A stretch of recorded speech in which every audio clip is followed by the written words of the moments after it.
उसमें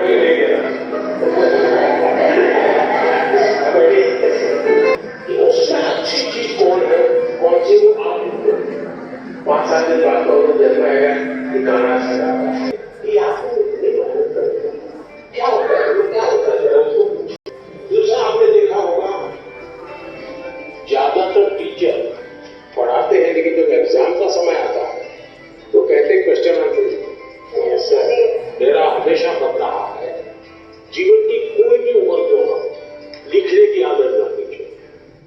ये जो कविताएं लिखते हैं, विराट ने जैसे कविता सुनाई, आकांक्षा ने जैसे कविता सुनाई, ये जो कविताएं लिखते हैं उसका मतलब वो अपने विचारों को बांधते हैं।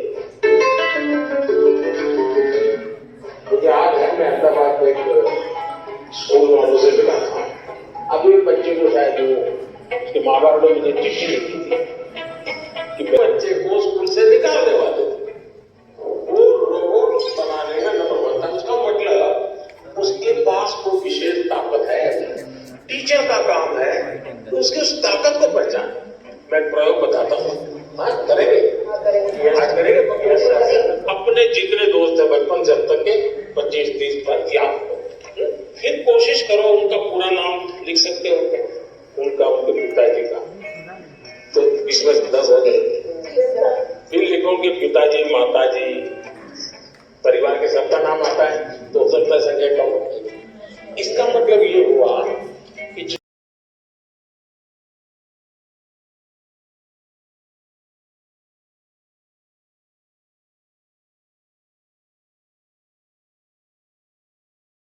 हो गया वो रहता नहीं अपने आप को। अगर उसको जी लिया तो जिंदगी का हिस्सा बन जाता है। लेकिन जी कब सकते हैं, देखिए बहुत बढ़िया हवा चल रही है लेकिन आपका ध्यान है कि हवा कितना बढ़िया पवन है। अगर थोड़ा ध्यान दिया तो अब मैंने कहा तो आपको लगा होगा यार ये सर हवा तो पहले भी चलती है, ध्यान नहीं था, हम कहीं और हमारा ध्यान। सर मेरा आपसे यह प्रश्न है कि आजकल के जो स्टूडेंट्स लगा सर पढ़ते पढ़ते हम लोग डिप्रेशन और एंजाइटी में चले जाते हैं सर, तो हम इससे कैसे निकल सकते हैं सर? ये मुसीबत शुरू कहाँ से होती है? धीरे धीरे आपने देखा होगा घर में कोई बात करता था अच्छा नहीं लगता, पहले अपने छोटे भाई से बहुत गप्पे मारते थे। जी सर ये सर जाओ तुम जाओ, पहले दौड़ करके स्कूल से आते थे, स्कूल में जो वो सब मम्मा को बता देते थे और मम्मा को नहीं बताते क्या आ गए, किताब थोड़ी देर लिया छोड़ दिया।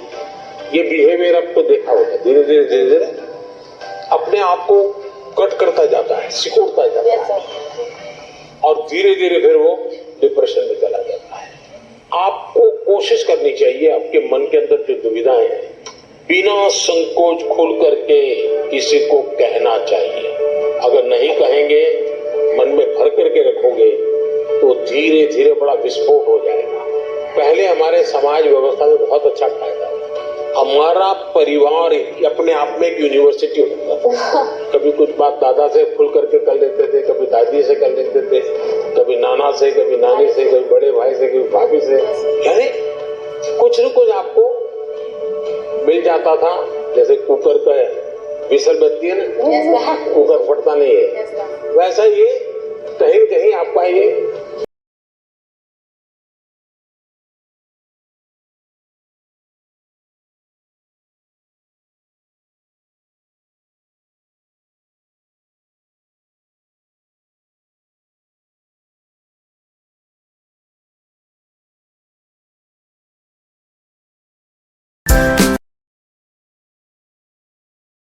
कक्षा पढ़ रही हूँ। मैं आंध्र प्रदेश से आया हूँ और इस सुंदरी वन में आपके साथ रहना हमारे भाग्य की बात है। और मैं ये प्रश्न पूछना चाहती हूँ कि आपसे हमको आजकल किताबें में पढ़ते रहते समय हमको ये पता चल रहा है कि क्लाइमेटिक कंडीशन है वो बदला जा रहा है, हम क्या कुछ कर सकते हैं?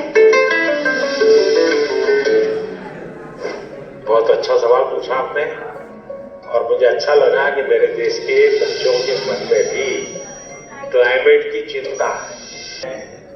जो डेवलपमेंट हुआ उसमें एक भोगवादी संस्कृति पनपी है।